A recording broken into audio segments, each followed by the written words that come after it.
नमस्कार विद्यार्थी मित्रांनो, स्वागत आहे तुमचं SK MPSC अकॅडमी या आपल्या YouTube चॅनलमध्ये। या ठिकाणी आपण अलीकडेच महाराष्ट्राचा भूगोलवर नवीन लेक्चर सिरीज या ठिकाणी आपण सुरू केली आहे। त्या ठिकाणी आज लेक्चर क्रमांक 2 पाहत आहोत आणि नंबर 1 चे जे काही आपले लेक्चर आहे ते ऑलरेडी या ठिकाणी आपण आपल्या YouTube चॅनलवर अपलोड केले आहे, ते तुम्ही त्या ठिकाणी पाहू शकता।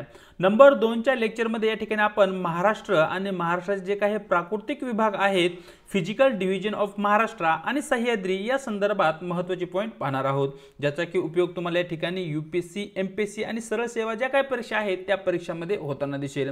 विशेष म्हणजे जेव्हा या ठिकाणी आपण जिओग्राफीचा अभ्यास करत असतो, जिओग्राफीचा अभ्यास करत असताना मॅप आणि विशेष म्हणजे ज्या काही ट्रिक्स आहेत त्या ट्रिक्स या ठिकाणी आपल्यासाठी महत्त्वाच्या असतात। त्या ट्रिक्सनाही या ठिकाणी आपण या लेक्चर सीरीज मध्ये इन्व्हॉल्व केलं आहे, ज्याच्या माध्यमातून जिओग्राफी हा जो घटक आहे तो समजण्यास आणखी सुलभ होईल। चला तर जी काही आजची आपली डिस्कशन आहे तिला या ठिकाणी आता आपण सुरुवात करूया।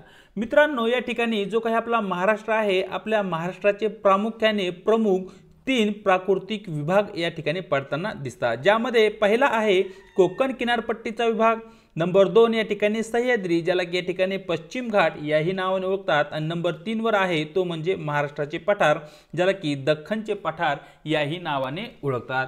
हे जे 3 प्रमुख प्राकृतिक विभाग आपल्या महाराष्ट्राचे आपल्याला दिसतात, या 3 विभागांना इन डिटेल मध्ये या ठिकाणी आपण समजून घेणार आहोत आणि स्पर्धा परीक्षा दृष्टिकोनातून जे काही महत्त्वाचे फॅक्ट आहेत त्या सर्व फॅक्टना या ठिकाणी आपण कव्हर करण्याचा प्रयत्न करणार आहोत। तर सर्वप्रथम या ठिकाणी आपण चर्चा करणार आहोत ती म्हणजे कोकण आणि कोकणची किनारपट्टी। तर मित्रांनो, या ठिकाणी सर्वात प्रथम जी काही कोकणची किनारपट्टी आहे तिचे स्थान कोठे आहे हे तुम्हाला या ठिकाणी माहिती असणं आवश्यक आहे। कोकणची किनारपट्टी ही अरबी समुद्राच्या पूर्वेस असलेली दिसते आणि जो काही सह्याद्रीची पर्वतरांग आहे त्या सह्याद्री पर्वतरांगेच्या पश्चिमेस म्हणजे अरबी समुद्र आणि सह्याद्री यांच्यामध्ये जो काही चिंचोळा प्रदेश आपल्याला दिसतो तो आहे कोकण किनारपट्टीचा प्रदेश, ज्याची की दक्षिण ते उत्तर जर लांबी पाहिली तर ती या ठिकाणी आपल्याला 560 किमी असलेली दिसते। आणि या ठिकाणी महाराष्ट्राला लाभलेला जो काही समुद्र किनारा आहे किंवा कोकणच्या किनारपट्टीला लाभलेला जो काही समुद्र किनारा आहे त्याची लांबी 720 किलोमीटर आहे। हे 2 पॉइंट या ठिकाणी आपल्यासाठी महत्त्वाचे आहेत। या पॉइंटना तुम्हाला स्टार करून घ्यायचे, या पॉइंटला तुम्हाला नोट डाऊन करून घ्यायचं आहे। कोकण किनारपट्टीचं जे काही एकूण क्षेत्रफळ आहे ते राहील 20,394 चौरस किलोमीटर आणि या ठिकाणी कोकण किनारपट्टीची जी काही सरासरी रुंदी आहे दक्षिण ते उत्तर ही जर सर्वच्या सर्व सरासरी रुंदी जर आपण काढली तर ती या ठिकाणी 30 ते 60 किलोमीटरच्या दरम्यान असेल, परंतु स्पेसिफिकली उत्तरेला जर पाहिलं तर या ठिकाणी सरासरी रुंदी ही कोकण किनारपट्टीची अधिक असलेली दिसते। उत्तरेला या ठिकाणी कोकण किनारपट्टीची रुंदी 90 ते 95 किलोमीटरच्या दरम्यान असलेली दिसते आणि दक्षिणेला जर पाहिलं तर ही रुंदी कमी झालेली आहे। दक्षिणेला कोकण किनारपट्टीची रुंदी 40 ते 45 किलोमीटर किंवा किमी असलेलीच आपल्याला दिसते। याचाच अर्थ कोकण किनारपट्टी उत्तरेला तिचा विस्तार जास्त आहे परंतु दक्षिणेला तिचा विस्तार कमी आहे। हा पॉइंट या ठिकाणी आपल्यासाठी महत्त्वाचा आहे आणि यावर आयोगाने मागच्या वर्षामध्ये प्रश्नही विचारले आहेत, त्यामुळे हा पॉइंट या ठिकाणी आपल्यासाठी महत्त्वाचा बनतो। कोकणला अपरांत याही नावाने ओळखतात। प्राचीन काळामध्ये जो काही कोकणचा भाग आहे तो या ठिकाणी अरबी समुद्र आणि भारताची जी काही मुख्य भूमी आहे यांच्यामध्ये सीमेचं कार्य करायचं, एक बॉर्डरचं कार्य करायचा आणि या बॉर्डरला प्राचीन भारतामध्ये किंवा प्राचीन इतिहासामध्ये अपरांत या नावाने ओळखलं जायचं। हा पॉइंट या ठिकाणी तुम्हाला माहिती असणं आवश्यक आहे। कोकण किनारपट्टीचा महाराष्ट्रातील जो काही विस्तार आहे तो उत्तरेकडे उल्हासा नदीचे खोरे आणि दक्षिणेकडे रेडी बंदरापर्यंत झालेला आहे, हे या ठिकाणी तुम्हाला माहिती असणं आवश्यक आहे। कोकण किनारपट्टीच्या उत्तरेला कोणती नदी येते असा जर तुम्हाला प्रश्न आला तर त्या नदीचं नाव आहे उल्हासा नदी आणि कोकण किनारपट्टीच्या दक्षिणेला कोणते बंदर आहे तर ते बंदर तुम्हाला माहिती असलं पाहिजे, त्याचं नाव आहे रेडी बंदर। हे 2 पॉइंट या ठिकाणी तुम्हाला नोट डाऊन करून घ्यायचे आहेत। पाहूया आजचा आपला पुढचा पॉइंट, ज्यामध्ये या ठिकाणी आपण जी काही कोकण किनारपट्टी आहे तिची वैशिष्ट्ये या ठिकाणी आपण पाहणार आहोत। सर्वप्रथम मित्रांनो, या ठिकाणी दक्षिणेकडे जर पाहिलं तर कोकण किनारपट्टीची जी काही रुंदी आहे ती कमी असलेली आपल्याला दिसते। उत्तरेला कोकण किनारपट्टीची जी काही रुंदी आहे ती जास्त आहे, ते मागच्या स्लाइड मध्ये आपण पाहिलं आहे। उत्तरेकडे कोकण किनारपट्टीला उल्हासा नदीचे खोरे आपल्याला पाहू शकतो आणि उल्हासा नदीच्या खोऱ्यामध्ये कोकण किनारपट्टीची जी काही रुंदी आहे ती सर्वाधिक असलेली दिसते आणि ती आहे 100 किलोमीटर। हा पॉइंट या ठिकाणी तुम्हाला महत्त्वाचा आहे। कोकण किनारपट्टीची किनारपट्टी ही रिया प्रकारची आहे। आता या ठिकाणी रिया प्रकारची किनारपट्टी म्हणजे काय, जो काही किनारा अशा प्रकारचा असतो त्याला या ठिकाणी आपण रिया प्रकारचा किनारा असे म्हणतो। आणि अशा प्रकारचा जो काही किनारा आहे तो या ठिकाणी हार्बर म्हणजे जे काही बंदर आहे बंदराच्या विकासासाठी महत्त्वपूर्ण असतो। म्हणजेच या ठिकाणी कोकण किनारपट्टीमध्ये बंदर विकास हा महत्त्वपूर्ण पॉइंट आहे, तो तुम्हाला या ठिकाणी माहिती असणं आवश्यक आहे।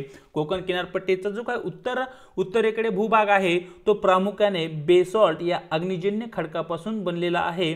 हा पॉइंट या ठिकाणी आपल्यासाठी महत्त्वाचा आहे। कोकणची जी काही भूमी आहे, कोकणच्या भूमीला परशुरामाची भूमी याही नावाने ओळखतात। हाही पॉइंट या ठिकाणी आपल्यासाठी महत्त्वाचा आहे। कोकणच्या दक्षिण भागामध्ये मोठ्या प्रमाणावर पाऊस पडतो। या अति पावसामुळे या ठिकाणी जो काही खडक आहे त्याचा रंग या ठिकाणी जांभ्या प्रकारचा झालेला आहे किंवा दक्षिण कोकणमध्ये जांभा खडक आपल्याला आढळतो। त्याचं मुख्य कारण काय, तर त्या ठिकाणी पडणारा अति पाऊस किंवा जास्त पर्जन्य, हे या ठिकाणी आपलं त्याचं योग्य उत्तर असेल। या ठिकाणी नद्यांची जी काही लांबी आहे कोकणच्या किनारपट्टीमध्ये ती कमी असलेली दिसते आणि या ठिकाणी नद्यांचं मुख्य कार्य म्हणजे ते आहे खनन कार्य। कारण या ठिकाणी सह्याद्रीचा जो काही माथा आहे त्या माथ्यावरून नद्या खालच्या दिशेने समुद्राकडे वाहतात आणि या ठिकाणी जे काही हे चॅनल आहे नद्यांचं, या चॅनलमध्ये ते खनन कार्य करतात। यामुळे मुख्य कार्य कोकण किनारपट्टीमध्ये नद्यांचं खनन कार्य आहे, हेही तुम्हाला या ठिकाणी माहिती असणं आवश्यक आहे। ज्या काही आपलं कोकण आहे, आपल्या कोकणामध्ये काही प्रमुख नद्या आहेत ज्यामध्ये उल्हासा, वैतरणा, सावित्री, वशिष्ठी, शास्त्री, तेरेखोल या नद्या त्या ठिकाणी आपण पाहू शकतो। जेव्हा केव्हा महाराष्ट्राच्या जिओग्राफीवर प्रश्न येतो तेव्हा कोकण आणि कोकणातील ज्या काही नद्या आहेत त्यावर प्रश्न बऱ्याच वेळा विचारले गेले आहेत। या ठिकाणी आपण कोकणातील नद्या त्यांच्या उत्तरेकडून दक्षिणेकडे जो काही क्रम आहे त्यानुसार पाहणार आहोत। सर्वप्रथम या ठिकाणी आपण उत्तर कोकणामध्ये कोणत्या नद्या येतात त्या नद्या पाहणार आहोत, ज्यामध्ये नंबर 1 ला आहे दमणगंगा, नंबर 2 वरवळी, सूर्या, वैतरणा, तानसा, भातसई, जिला की भातसा याही नावाने ओळखतात, काळू आणि उल्हासा या नद्या कोकणामध्ये उत्तर कोकण या भागामध्ये येतात। त्यानंतर जो काही मध्य कोकणाचा भाग आहे किंवा मध्य कोकणाचा जो काही प्रदेश आहे त्या प्रदेशामध्ये आपल्याला पातळगंगा, अंबा, कुंडलिका, काळ, मंदारा, भोगावती, घोड, सावित्री, भारजा, जोग, जगबुडी जी की वशिष्ठी नदीची उपनदी आहे तीही नदी या ठिकाणी आपल्याला दिसते आणि त्याचबरोबर वशिष्ठी, शास्त्री, बाच या नद्या त्या ठिकाणी आपल्याला मध्य कोकणच्या भागामध्ये दिसतात। जो काही दक्षिण कोकण आहे, दक्षिण कोकणामध्ये प्रामुख्याने आपल्याला काजळी, मुचकुंदी, काजवी, शुक, बाघोटन, देवगड, आचरा, गड, कली आणि तेरेखोल या नद्या प्रामुख्याने या ठिकाणी मित्रांनो आपल्याला दिसतात। या ठिकाणी साइडच्या पिक्चरमध्ये जो काही मॅप आहे त्या मॅपमध्ये अशा आडव्या लाईनचा जो काही तुम्ही एरिया पाहत आहात तो पूर्णच्या पूर्ण एरिया मित्रांनो या ठिकाणी कोकणचा एरिया असलेला दिसतो। कोकणामध्ये या सर्व नद्या आपण पाहितल्या, परंतु यामध्ये सर्वाधिक प्रमुख ज्या नद्या आहेत त्यामध्ये या ठिकाणी आपण वैतरणा नदी पाहू शकतो, उल्हासा नदी, सावित्री, वशिष्ठी, शास्त्री नदी आणि तेरेखोल नदी या नद्या आहेत आणि या नद्यांचा क्रमही तुम्हाला उत्तर ते दक्षिण लावा असा बऱ्याच वेळा आयोगाने विचारला आहे।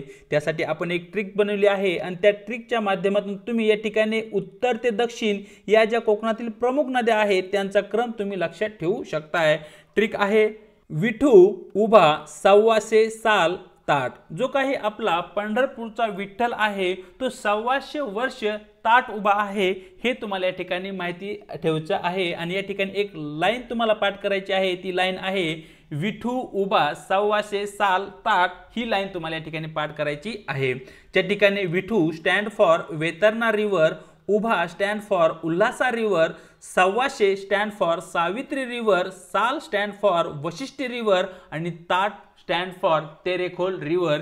ही जर ट्रिक तुम्ही एका विशिष्ट पेजेसवर लिहून घेतली किंवा छोटी नोटबुक बनवली किंवा तुम्ही जर ही ट्रिक पाठ केली तर या ठिकाणी केव्हाही तुम्हाला आयोगाने या ज्या कोकणातील प्रमुख नद्या आहे यावर प्रश्न विचारू द्या, तुमचा प्रश्न या ठिकाणी चुकणार नाही।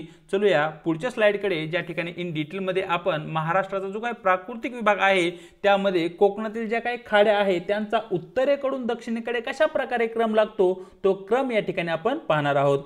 सर्वप्रथम मित्रांनो या ठिकाणी नंबर 1 ला आपल्याकडे आहे डहाणू किंवा दादिपो ची खाडी जी की या ठिकाणी वैतरणा आणि तानसा नदीमध्ये असलेली आपल्याला दिसते। नंबर 2 वसई जी की उल्हासा नदीमध्ये असलेली खाडी आहे आणि हा पॉइंट या ठिकाणी आपल्यासाठी महत्त्वाचा आहे, याला तुम्हाला स्टार करायचा आहे, या पॉइंटला तुम्हाला नोट डाऊन करून घ्यायचा आहे। त्यानंतर ठाणेची खाडी भातसई नदीमध्ये येते, मनोरी, malaड, माहीम, पनवेल, उनर अशा खाड्या आपल्याला दिसतात।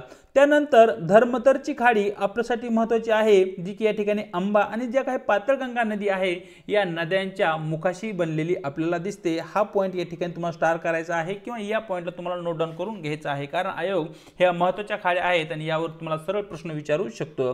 त्यानंतर रोहा जी खाडी आहे ती कुंडलीकर या नदीवर दिसते, राजापूरची खाडी काल नदीवर आहे आणि बानकोटची खाडी ही एक खाडी या ठिकाणी आपल्यासाठी महत्त्वाची आहे, जी की सावित्री नदीवर आहे, ती तुम्हाला या ठिकाणी नोट डाऊन करून घ्यायची आहे। कोळशी दाभोलची खाडी वष्टी नदीवर महत्त्वाची आहे, जयगड शास्त्री नदीवर महत्त्वाची आहे, भाटे काजळी नदीवर आहे, पूर्णगड मुचकुंदी नदीवर आहे, जोतापूरची खाडी विजयदुर्गची खाडी आणि देवगडची खाडी हे या ठिकाणी काही खाड्या महत्त्वपूर्ण आहेत। नंबर 22 ला या ठिकाणी आचरा खाडी जी की आचरा नदीवर आहे, कालावली खाडी गड नदीवर आहे, कर्ली खाडी कर्ली नदीवर आहे आणि शेवटी एकदम दक्षिणेला जी काही खाडी आहे ती आहे तेरेखोलची खाडी, जी की या ठिकाणी आपल्याला तेरेखोल नदीवर बनलेली दिसते। या खाड्या या ठिकाणी आपल्यासाठी महत्त्वाच्या आहे। ज्या ज्या खाड्यांना या ठिकाणी मी गोल केला आहे, सर्कल केला आहे, त्या सर्व खाड्या मित्रांनो या ठिकाणी आपल्यासाठी महत्त्वाच्या आहेत। त्या सर्व खाड्या तुम्हाला माहिती असणं आवश्यक आहे। सर्वप्रथम या ठिकाणी खाडी म्हणजे काय हेही तुम्हाला या ठिकाणी माहिती असणं आवश्यक आहे।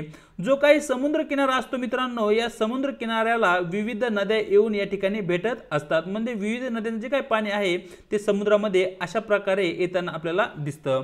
परंतु त्याच वेळी समुद्रामध्ये भरती आणि ओटी याही क्रिया होत असतात। जेव्हा समुद्राला भरती येते तेव्हा समुद्राच्या पाण्याची जी काही पातळी आहे ती पातळी या ठिकाणी आपल्याला वाढताना दिसते।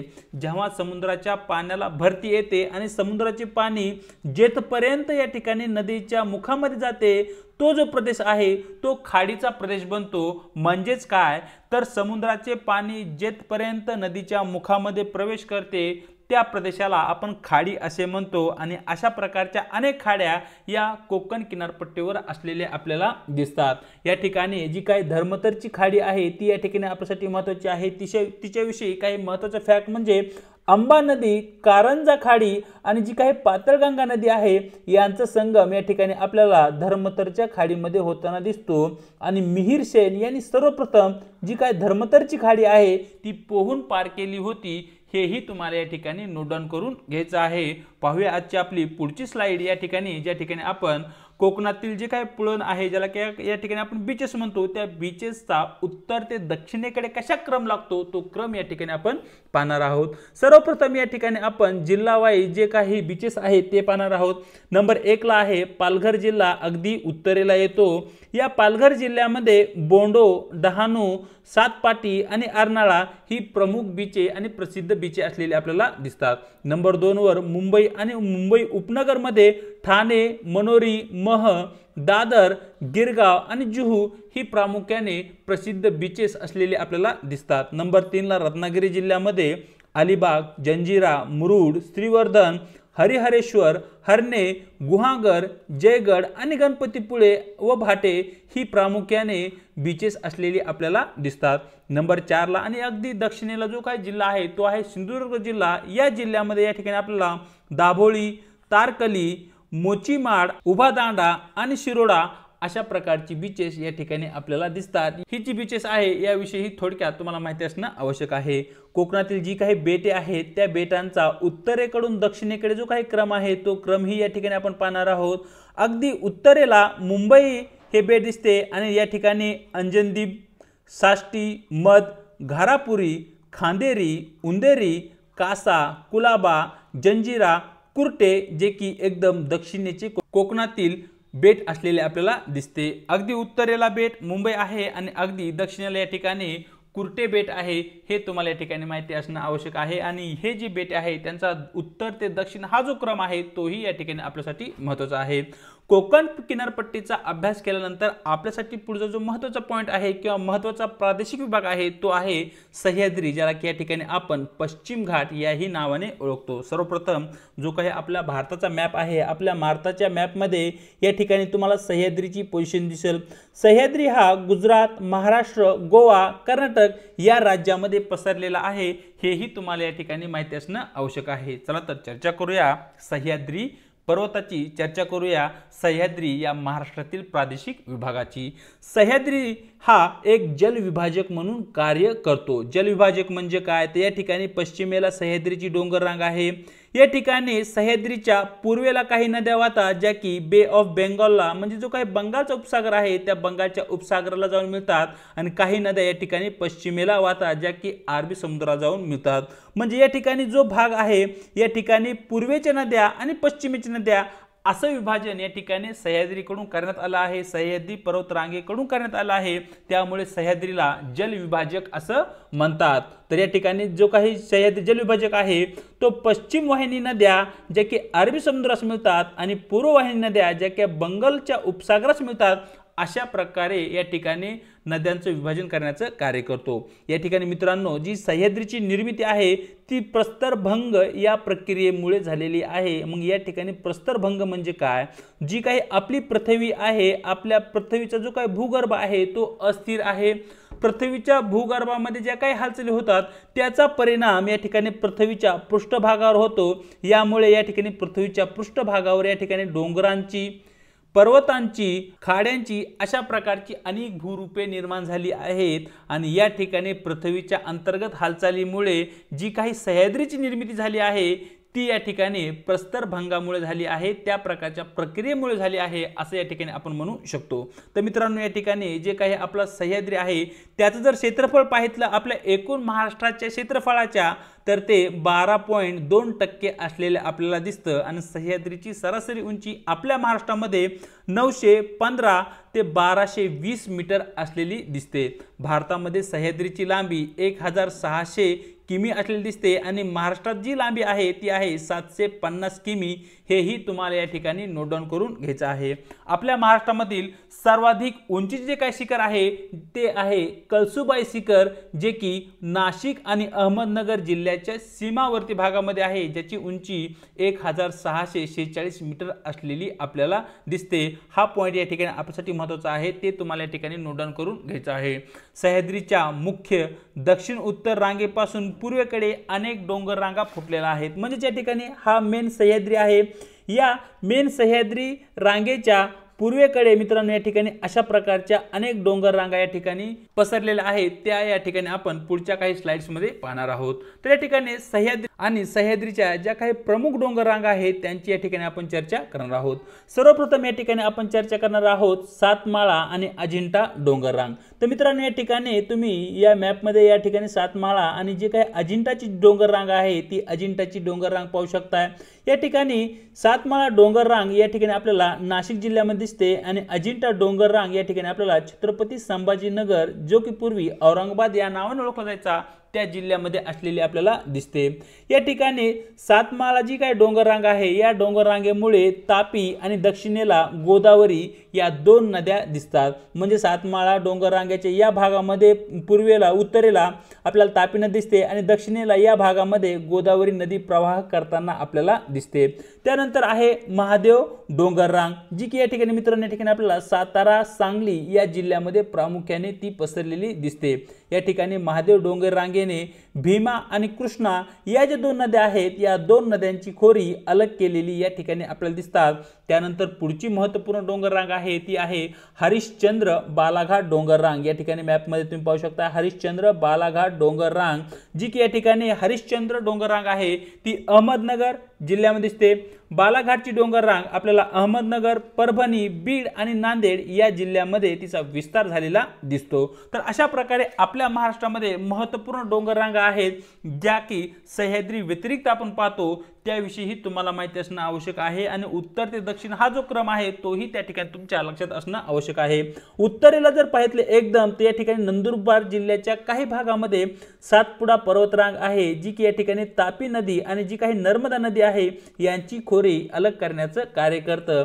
त्यानंतर जी काही सातपुडा डोंगर रांग आहे तिला विविध जिल्ह्यामध्ये गाविलगड किंवा इतरही नावाने ओळखलं जातं, आणि इतरही काही डोंगर रांग आहे ज्या की तुम्ही या ठिकाणी पाहू शकता, गरमूर टेकड्या वगैरे वगैरे अशा प्रकारे ज्या काही महत्त्वपूर्ण टेकड्या आहेत, कोणत्या जिल्ह्यामध्ये कोणत्या डोंगर रांगा येतात अशा प्रकारे मित्रांनो या ठिकाणी तुम्ही मॅपच्या माध्यमातून लक्षात ठेवू शकताय।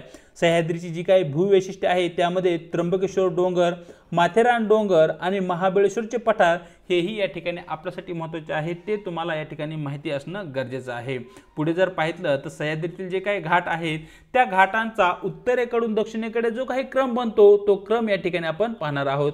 अगदी उत्तरेला जो घाट येतो तो आहे थळघाट, त्यानंतर माळशेज घाट, बोरघाट ज्याला की खंडाळा घाट याही नावाने ओळखतात, वरंदा घाट, खंबाटक्की घाट, परसनी घाट, आंबेनळी घाट, कुर्बली घाट, अंबा घाट, फोंडा, हनुमंते घाट, अंबोली घाट, रामघाट अशा प्रकारची काही महत्त्वपूर्ण घाट आहेत। आणि ह्या घाटातून जाणारे जे काही रस्ते आहेत ते कोणत्या दोन प्रमुख शहरांना जोडतात हेही तुम्हाला या ठिकाणी माहिती असणं आवश्यक आहे। त्या संदर्भात ही तुम्ही नोट बनवून घेणं गरजेचं आहे। आपल्या महाराष्ट्रामधील जी प्रमुख 5 शिखरे आहेत ती 5 शिखरे या ठिकाणी सिक्वेन्सनुसार ही तुम्हाला माहिती असणं आवश्यक आहे। जसं की आपण चर्चा केली आहे, आपल्या महाराष्ट्रातील सर्वात उंचीचे जे काही शिखर आहे ते आहे कळसुबाई शिखर, ज्याची की उंची 1646 किलोमीटर आहे आणि जे नाशिक आणि अहमदनगर या 2 जिल्ह्याच्या सीमावर्ती भागामध्ये येतं।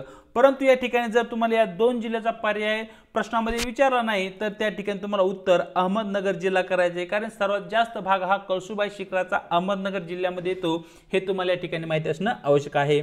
नंबर 2 ला आहे सालेर, जे की नाशिक जिल्ह्यामध्ये येते। या शिखराची उंची 1567 मीटर असलेली दिसते। त्यानंतर नंबर 3 वर आहे गवळदेव, ज्याची उंची 1522 अहमदनगर जिल्हा, घनचक्कर 1509 अहमदनगर जिल्हा आणि धोपड या ठिकाणी 1472 जे की नाशिक जिल्ह्यामध्ये येते। ही महाराष्ट्रातील आपल्या पहिल्या 5 क्रमांकाची सर्वाधिक उंचीची असलेली शिखरे आपल्याला दिसतात।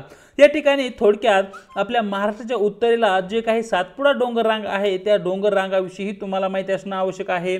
महाराष्ट्राच्या उत्तरेला जो काही नंदुरबार जिल्हा आहे, नंदुरबार जिल्ह्याच्याही उत्तरेला थोड्या भागामध्ये या ठिकाणी आपल्याला सातपुडा डोंगर रांग दिसते, जिचा की विस्तार पूर्व पश्चिम असलेला आपल्याला दिसतो आणि आपल्या राज्यामध्ये खूपच थोडा भाग या ठिकाणी सातपुडा पर्वत रांगेचा असलेला दिसतो। जास्तीत जास्त भाग या ठिकाणी जो काही मध्य प्रदेश आपल्या राज्याच्या उत्तरेला येतो त्या मध्य प्रदेश राज्यामध्ये असलेला दिसतो। सातपुडा डोंगर रांगेने नर्मदा आणि तापी नदीची जी काही खोरी आहे ती खोरी अलग करण्याचं आणि वेगळं करण्याचं कार्य केलं आहे। हा पॉइंट या ठिकाणी आपल्यासाठी महत्त्वाचा आहे। सरळ यावर प्रश्न विचारला जाऊ शकतो की सातपुडा पर्वत रांगेमुळे कोणत्या 2 नद्यांची खोरी अलग झाली आहे, तर त्या ठिकाणी आपलं उत्तर राहील नर्मदा व तापी या 2 नद्यांची खोरी सातपुडा पर्वत रांगेमुळे वेगळी झालेली आहेत।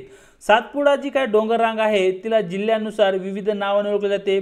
नंदुरबार जिल्ह्यामध्ये सातपुडा डोंगर रांगेस तोरणमाळचे पठार या नावाने ओळखलं जातं आणि अमरावतीमध्ये जर पाहिलं तर या ठिकाणी त्यांना गाविलगडच्या टेकड्या याही नावाने ओळखलं जातं। आपल्या महाराष्ट्रामध्ये सातपुडा पर्वत रांगेमध्ये जी काही उंच शिखरे आहेत त्यामध्ये नंबर 1 ला नंदुरबार जिल्ह्यामध्ये असणारे अस्तंबा हे जे शिखर आहे ज्याची उंची 1328 मीटर आहे आणि बैराट अमरावती जिल्ह्यामध्ये ज्याची उंची 1177 मीटर आहे, हेही तुम्हाला या ठिकाणी माहिती असणं आवश्यक आहे। कारण सरळ प्रश्न विचारला जाऊ शकतो की सातपुडा पर्वत रांगेमध्ये सर्वाधिक उंचीचे शिखर कोणते आहे, तर याचं योग्य उत्तर राहील अस्तंबा, जे की नंदुरबार जिल्ह्यामध्ये आहे आणि त्याची उंची आहे 1328 मीटर। बुरहानपूरची जी काही खिंड आहे तीही या ठिकाणी मित्रांनो आपल्यासाठी महत्त्वाची आहे। सातपुडा पर्वतरांगाच्या मध्यभागी रावेर आणि बुरहानपूर या दरम्यान या ठिकाणी आपल्याला बुरहानपूरची खिंड दिसते। जो काही सातपुडा पर्वत आहे त्याच्या मध्यभागी ही या ठिकाणी आपल्याला बुरहानपूरची खिंड असलेली आपल्याला दिसते। महाराष्ट्रात काही इतरही स्थानिक डोंगर रांगा आहेत, त्या डोंगर रांगा जिल्ह्यानुसार या ठिकाणी आपण पाहणार आहोत। तर मित्रांनो या ठिकाणी सर्वप्रथम अहमदनगर जो काही जिल्हा आहे या अहमदनगर जिल्ह्यामध्ये या ठिकाणी आपल्याला आदुला, बालेश्वर आणि कळसुबाई या डोंगर रांगा दिसतात। धुळे जिल्ह्यामध्ये या ठिकाणी आपल्याला गाळणा डोंगर, हनुमान डोंगर आणि जो काही धानोरा आहे तो धानोरा डोंगर रांगा या ठिकाणी प्रामुख्याने या ठिकाणी आपल्याला दिसतात। त्यानंतर भंडारा आणि गोंदिया हा जो एरिया आहे या जिल्ह्यामध्ये या ठिकाणी आपल्याला दरेकस टेकड्या प्रामुख्याने आढळतात। परभणी नांदेड या जिल्ह्यामध्ये या ठिकाणी मित्रांनो आपल्याला निर्मल डोंगर रांग आढळताना दिसते। गडचिरोली जिल्ह्यामध्ये मित्रांनो या ठिकाणी अगदी आपल्या महाराष्ट्राचा जो काही पूर्वेचा जिल्हा आहे जो आहे गडचिरोली जिल्हा, या जिल्ह्यामध्ये या ठिकाणी आपल्याला गडलगट्ट चिरोली टेकड्या आणि भामरा सुरजागडच्या टेकड्या या ठिकाणी आपल्याला गडचिरोली या जिल्ह्यामध्ये दिसतात। नांदेड या जिल्ह्यामध्ये प्रामुख्याने आपल्याला मुदखेड जी काही डोंगर रांग आहे ती डोंगर रांग या ठिकाणी आपल्याला नांदेड जिल्ह्यामध्ये दिसते। या ठिकाणी गरमसूर डोंगर रांग नागपूरमध्ये या ठिकाणी असलेली आपल्याला दिसते। गरमसूर डोंगर रांग ही कोणत्या जिल्ह्यामध्ये आहे तर नागपूर जिल्ह्यामध्ये गरमसूर डोंगर रांग असलेली दिसते। जळगाव जिल्ह्यात जर विचार केला तर जळगाव जिल्ह्यामध्ये या ठिकाणी आपल्याला सिरसोली हस्ती या डोंगर रांगा दिसतात आणि सातारा जिल्ह्यामध्ये मित्रांनो या ठिकाणी आपल्याला महादेव अक्षवी आणि बामनोली या डोंगर रांगा प्रामुख्याने सातारा जिल्ह्यामध्ये पसरलेल्या आपल्याला दिसतात। तर अशा प्रकारे जिल्ह्यानुसार कोणकोणत्या डोंगर रांगा आहेत तेही तुम्हाला माहिती असणे आवश्यक आहे, कारण आयोगाकडून या ठिकाणी जोड्या जुळवा यामध्ये अशा प्रकारचे प्रश्न हे तुम्हाला विचारले जाऊ शकतात किंवा सरळही त्या ठिकाणी तुम्हाला प्रश्न विचारला जाऊ शकतो। आता शेवटी या ठिकाणी जो आपला तिसऱ्या क्रमांकाचा जो काही प्रादेशिक विभाग आहे तो आहे महाराष्ट्र पठार, ज्याला या ठिकाणी आपण दख्खनचे पठार याही नावाने ओळखतो, त्याविषयी चर्चा करूया। जे काही महाराष्ट्राचे पठार आहे त्याचे स्थान सह्याद्री पर्वतरांगेच्या पूर्वेस असलेले या ठिकाणी आपल्याला दिसते, ज्याला या ठिकाणी दख्खनचे पठार म्हणतात, हेही या ठिकाणी ऑलरेडी आपण डिस्कस केलं आहे। परंतु सर्वाधिक महत्त्वाचे या ठिकाणी आपल्यासाठी पॉइंट आहे तो म्हणजे आपल्या महाराष्ट्राचा जो काही भूप्रदेश आहे या भूप्रदेशाच्या 86.7% भूभाग या ठिकाणी महाराष्ट्र पठार किंवा दख्खनचे जे काही पठार आहे त्या पठाराने व्यापलेला आहे, त्यामुळे हा पॉइंट या ठिकाणी आपल्यासाठी महत्त्वाचा आहे। महाराष्ट्र पठाराचे जे काही क्षेत्रफळ आहे ते आहे 2,76,00,000 चौरस किमी। या ठिकाणी पूर्व आणि पश्चिम जर महाराष्ट्र पठाराची लांबी पाहिली ती आहे 750 आणि सेम लांबी या ठिकाणी आपल्याला महाराष्ट्र पठाराची दक्षिण ते उत्तर ही असलेली आपल्याला दिसते। महाराष्ट्र पठाराची जी काही निर्मिती आहे ती प्रामुख्याने बेसॉल्ट या अग्निजन्य खडकापासून झालेली आहे। हा पॉइंट या ठिकाणी आपल्यासाठी महत्त्वाचा आहे, या पॉइंटला तुम्हाला नोट डाऊन करून घ्यायचा आहे। महाराष्ट्र पठारावर जो काही बेसॉल्ट खडक आपल्याला सापडतो त्याची सर्वात जास्त जाडी 2 किलोमीटरच्या आसपास महाराष्ट्र पठाराचा जो काही पश्चिम भाग आहे या पश्चिम भागामध्ये असलेली आपल्याला दिसते। हा पॉइंट या ठिकाणी आपल्यासाठी महत्त्वाचा आहे। महाराष्ट्र पठाराचे जे काही विभाजन आहे ते अनेक पठारामध्ये करण्यात आले आहे, ज्यामध्ये एक आहे अहमदनगरचे पठार, सासवडचे पठार, बुलढाणा मालेगावचे पठार आणि तोरणमाळचे पठार। अशा प्रकारे अनेक पठारामध्ये महाराष्ट्र पठाराचं विभाजन झालेलं आपल्याला दिसतं आणि या पठारावर अनेक नद्यांची खोरेही आढळतात, ज्यामध्ये गोदावरी नदी आहे, कृष्णा, तापी, भीमा, वर्धा, वेनगंगा इत्यादी नद्या प्रामुख्याने महाराष्ट्र पठारावरून वाहताना आपल्याला दिसतात। तर अशा प्रकारे मित्रांनो इन डिटेल मध्ये आपण महाराष्ट्राचे जे काही प्राकृतिक विभाग आहे ज्यामध्ये कोकण असेल, सह्याद्री असेल आणि जे काही दख्खनचे पठार आहे यांच्याविषयी इन डिटेल मध्ये महत्त्वाचे फॅक्ट या ठिकाणी आपण डिस्कस केले आहेत। व्हिडिओ आवडला तर व्हिडिओ लाईक करा, आपल्या मित्रांसोबत शेअर करा आणि आपल्या लेक्चर सिरीज विषयी तुम्हाला काय वाटतं हे कमेंट बॉक्समध्ये अवश्य कळवा। चॅनलवरती जर नवीन असाल तर चॅनलला एकदा अवश्य सबस्क्राइब करून घ्या आणि त्याचबरोबर व्हिडिओच्या डिस्क्रिप्शन बॉक्समध्ये देण्यात आलेली आपल्या टेलिग्राम चॅनलची जी काही लिंक आहे त्या ठिकाणी तुम्हाला आपले टेलिग्राम चॅनल सुद्धा जॉईन करायचे आहे, ज्याच्या माध्यमातून आपल्या प्रत्येक व्हिडिओच्या लिंक्स आणि त्याचबरोबर स्पर्धा परीक्षेसंदर्भात महत्त्वपूर्ण ज्या काही अपडेट आहे त्या अपडेट तुम्हाला या ठिकाणी भेटत राहतील। आणि विशेष बाब म्हणजे येणाऱ्या काळामध्ये जी काही आपली डिस्कशन आहे त्या डिस्कशनची जी काही PDF आहे तीही या ठिकाणी तुम्हाला अवेलेबल करून दिली जाईल। आज इथेच थांबत आहोत, भेटूया एका नवीन व्हिडिओ सोबत।